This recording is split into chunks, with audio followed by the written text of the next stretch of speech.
Hi friends, welcome to my channel. நம்ம சேனலில் இன்றைக்கி ரொம்பவே ஹெல்த்தியான ஒரு ரெசிபி தாங்க எப்படி செய்கிறதுன்னு பார்க்க போகிறோம். இந்த பொடியை நீங்கள் ஒரு முறை செய்து வச்சிங்கன்னா போதுங்க, 6 மாதம் வரைக்கும் கெட்டு போகாது. நம்ம இன்றைக்கி ரெடி பண்ண போகிறது முருங்கைக்கீரை பொடி தாங்க. முருங்கைக்கீரையை டெய்லி சாப்பாட்டில் சேர்த்துக்கணும்னு சொல்கிறாங்க. ஆனால் டெய்லி நம்மளால் சுத்தம் பண்ணி அதை சமைச்சு சாப்பிட்றதுக்கு முடியாத பட்சத்தில் இந்த மாதிரி நீங்கள் பொடியாக ரெடி பண்ணி வச்சுக்கும் போது டெய்லி நீங்கள் சாதத்தோடையும் பரட்டி சாப்பிட்லாம்.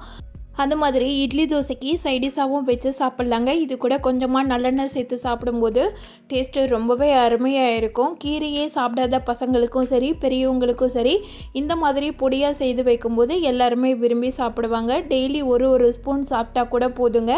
நம்ம உடம்புக்கு தேவையான இரும்பு சத்து நல்லாவே கிடைக்கும். இது செய்கிறதுக்கு பார்த்திங்கன்னா ஒரு 2 கட்டு கீரை, முருங்கைக்கீரையை எடுத்து அந்த காம்பெல்லாம் இல்லாமல் நல்லா சுத்தம் பண்ணி வச்சுக்கோங்க. காம்போடு சேர்த்து செய்தோம்னா கொஞ்சம் கசப்பு தன்மை இருக்கும்.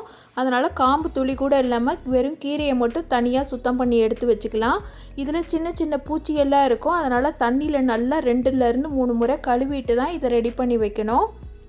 இதை சுத்தம் பண்ணுறதுக்கு பார்த்திங்கன்னா ரன்னிங் வாட்டரில் கழுவலாம். ரன்னிங் வாட்டரில் கழுவும் போது ரொம்ப நேரம் ஆகும். இந்த மாதிரி ஒரு அகலமான பாத்திரத்தில் தண்ணி இருப்பி வச்சுக்கிட்டு அதில் நம்ம எடுத்து வச்சுருக்கிற கீரை எல்லாத்தையும் இந்த மாதிரி கை வச்சு அழுத்தி ஒரு 2 முறை நல்லா கழுவிட்டு அதுக்கப்புறமா ஒரு ஸ்ட்ரெயினர் வச்சு ரன்னிங் வாட்டரில் கழுவிட்டிங்கன்னா ஒரு 3 முறை கழுவுன மாதிரி இருக்கும். முருங்கைக்கீரையில் பார்த்திங்கன்னா தண்ணி ஒட்டவே ஒட்டாது. இந்த மாதிரி ஒரு பாத்திரத்தில் வச்சுட்டு கீரையை நல்லா அலசிட்டு அதுக்கப்புறமா ரன்னிங் வாட்டரில் கழுவுனா தான் அது கீரை நல்லாவே சுத்தமாகும். இதில் கண்ணுக்கு தெரியாத குட்டி குட்டி பூச்சியெல்லாம் நிறையவே இருக்குங்க. அதனால் கண்டிப்பாக 2லேருந்து 3 முறை நல்லா கழுவி எடுத்துக்கோங்க. ஏன்னா நம்ம லாங் டைம் ஸ்டோர் பண்ணி வைக்கும்போது கெட்டு போகாமல் இருக்கணும். அதனால் இந்த மெத்தடை கண்டிப்பாக செய்துக்கோங்க. இப்போ கீரையை நல்லா அலசிட்டு ரன்னிங் வாட்டர்லேயும் ஒரு முறை கழுவி எடுத்துகிட்டு வந்துடுறேன். கழுவின கீரையை பார்த்திங்கன்னா இந்த மாதிரி ஒரு அகலமான பிளேட்டில் மாற்றி வச்சுக்கலாம். கீரை ஒன்றோட ஒன்று ஒட்டி இருக்கும். அதெல்லாம் இந்த மாதிரி கை வச்சு நல்லா உதுத்து விட்டு வெயிலில் காய வச்சு எடுக்க போகிறோம். நான் ஒரு 3-4 பிளேட்டில் கீரையை தனித்தனியாக பிரித்து வச்சுருக்கிறேன். நல்லா வெயில் அடிக்கும்போது காய வச்சிங்கன்னா ஒரு 2 நாள்லேயே கீரை நல்லா காஞ்சு வந்துடும். நைட் நேரம் ஃபேன் காற்றுல வச்சுட்டு பகலில் வெயிலில் காய வச்சு எடுங்க.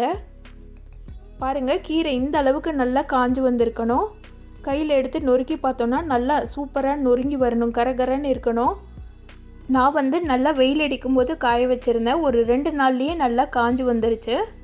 பாருங்கள், கையில் எடுத்து உதுத்து விட்டோன்னா நல்லா நொறுங்கி வரணும். இதை ஒரு அகலமான கடாயில் சேர்த்துட்டு ஒரு 2லேருந்து 3 நிமிஷத்துக்கு மட்டும் மீடியம் ஃப்ளேமில் வச்சு வறுத்து எடுத்துடலாம். கீரை கருகிடக்கூடாது. மீடியம் ஃப்ளேமில் வச்சு நல்லா வறுத்துக்கோங்க. இந்த மாதிரி நான் சொல்கிற மெத்தடில் ஒவ்வொரு ஸ்டெப்பையும் ஃபாலோ பண்ணி செஞ்சிங்கன்னா இந்த முருங்கைக்கீரை பொடி பார்த்திங்கன்னா 6 மாதம் வரைக்கும் கெட்டே போகாதுங்க. நீங்கள் நல்லா ஸ்டோர் பண்ணி வச்சு யூஸ் பண்ணலாம். டெய்லி கீரை பொரியல் சாப்பிட முடியாதவங்க, இல்லை கீரை சாப்பிடணும்னு நினைக்கிறவங்க இந்த மாதிரி மெத்தடில் சாப்பிட்லாம். நார்மலாக முருங்கைக்கீரையை பொரியலாக பண்ணி சாப்பிட்றத விட இந்த மாதிரி பவுடராக ரெடி பண்ணி வச்சுக்கிட்டு சாப்பிடும்போது அதோட சத்து பார்த்திங்கன்னா முழுமையாக நம்மளுக்கு கிடைக்கும். இப்போ கீரையை வறுத்துட்டு வேறு ஒரு பிளேட்டுக்கு மாற்றி ஆற வச்சிடலாம். இது கூட பார்த்திங்கன்னா ஒரு 2 கைப்பிடி அளவு காஞ்ச கருவேப்பிலை எடுத்து வச்சுருக்கிறேன், அதை சேர்த்துக்கலாம். இதுக்கு பதில் நீங்கள் ஃப்ரெஷ்ஷான கருவேப்பிலை இருந்ததுனாலும் இதே மாதிரி மெத்தடில் நல்லா வறுத்து விட்டுக்கோங்க. கருவேப்பிலையில் துளி கூட ஈரமே இருக்கக்கூடாது. அந்த மாதிரி நல்லா வறுத்துட்டு கூட நீங்கள் அரைக்கிறதுக்கு எடுத்து வச்சுக்கலாம். என்கிட்ட காஞ்ச கருவேப்பிலை இருந்ததுனால நான் அதை சேர்த்துருக்குறேன். அதையும் கடாயில் சேர்த்து ஒரு 2 நிமிஷத்துக்கு வறுத்து விட்டுடலாம். கருவேப்பிலை சேர்க்குறது ஆப்ஷனல் தான். வேணும்னா சேர்த்துக்கலாம், இல்லைன்னா ஸ்கிப் பண்ணிடலாம். கருவேப்பிலையில் பார்த்திங்கன்னா கொழுப்பை குறைக்கிற சக்தி நிறையவே இருக்குங்க. அதனால் முடிஞ்ச வரைக்கும் கருவேப்பிலையை சேர்த்துக்கோங்க. குழந்தைங்களுக்கு கொடுக்குறதா இருந்ததுன்னா கூட நீங்கள் கருவேப்பிலை சேர்த்துக்கிட்டு செய்யும்போது இம்யூனிட்டிலாம் நல்லா ஜாஸ்தியாகவே கிடைக்கும். இப்போ இது வறுபட்டுருச்சு. இதையும் வேறு ஒரு பிளேட்டுக்கு மாற்றி ஆற வச்சிடலாம்.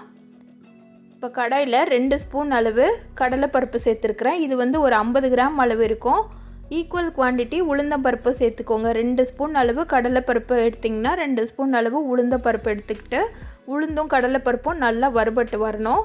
மீடியம் ஃப்ளேமில் வச்சு வறுத்துக்கோங்க. அப்போ தான் ஒரே ஈவனாக வறுபட்டு வரும். அதே நேரம் ரொம்ப கருகிடவும் கூடாது. லைட்டாக பொன்னிறமாற வரைக்கும் வறுத்துட்டு வேறு ஒரு பிளேட்டுக்கு மாற்றி ஆற வச்சிடலாம்.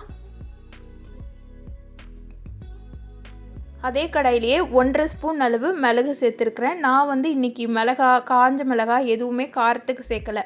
குழந்தைங்க பெரியவங்களுக்கு கொடுக்கறதுனால மிளகை தான் காரமாக சேர்த்துருக்குறேன். அதனால் 1.5 ஸ்பூன் சேர்த்துருக்குறேன். கூடவே 1.5 ஸ்பூன் அளவு சீரகம் சேர்த்துருக்குறேன். சீரகம் நல்லா பொறுபொருன்னு பொரிஞ்சு வர அளவுக்கு வறுத்து விட்டுக்கோங்க. நான் வந்து இன்றைக்கி காரத்துக்கு வெறும் மிளகு மட்டும்தான் சேர்த்துருக்குறேன். இது சேர்க்கும் போது இம்யூனிட்டி வந்து நல்லாவே அதிகமாகவே கிடைக்குங்க. கடாய் வந்து நல்லா ஹீட்டாக இருக்குது. ஸ்டவ் ஆஃப் பண்ணிட்டேன். இதில் பொடிக்கு தேவையான அளவு கல்லுப்பு சேர்த்து வச்சுருக்கிறேன். அதை சேர்த்துட்டு நல்லா வறுத்துடலாம். கல்லுப்பில் கொஞ்சம் ஈரத்தன்மை இருக்கும், அதனால் வறுத்துட்டு சேர்க்கும்போது ஸ்டோர் பண்ணி வைக்கிறதுக்கு கரெக்டாக இருக்கும். இப்போ வறுத்த உப்பையும் இந்த பருப்போடு சேர்த்துடலாம். கூடவே ஒரு ஸ்பூன் அளவு பெருங்காயத்தூள் சேர்த்துக்கோங்க.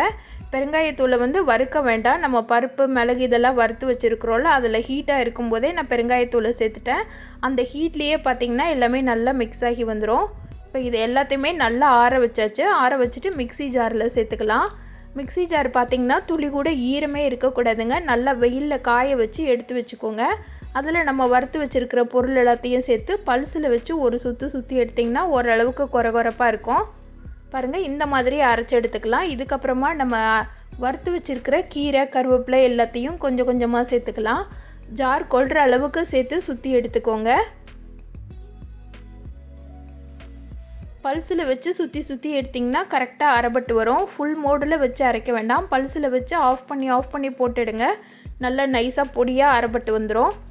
பாருங்கள், இந்த அளவுக்கு நல்லா சாஃப்டாக அரைப்பட்டு வந்தோடனே ஒரு ஏர்லாக் கண்டெய்னரில் போட்டு ஸ்டோர் பண்ணி வச்சுக்கலாம்.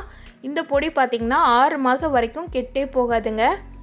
இம்யூனிட்டி கம்மியாக இருக்கிறவங்களுக்கும் சரி, இல்லை ரத்த சோகை இருக்கிறவங்களுக்கும் சரி, உடம்பு வெயிட் போடலை, சத்து கம்மியாக இருக்குது அப்படின்றவங்களும் சரி, இந்த முருங்கைக்கீரை பொடியை ரெடி பண்ணி வச்சுட்டு சாதத்தோடையோ இல்லை இட்லி தோசைக்கு சைடிஷாகவும் கூட நீங்கள் வச்சு சாப்பிட்லாம். நல்ல ஒரு ரிசல்ட்டு கிடைக்கும்.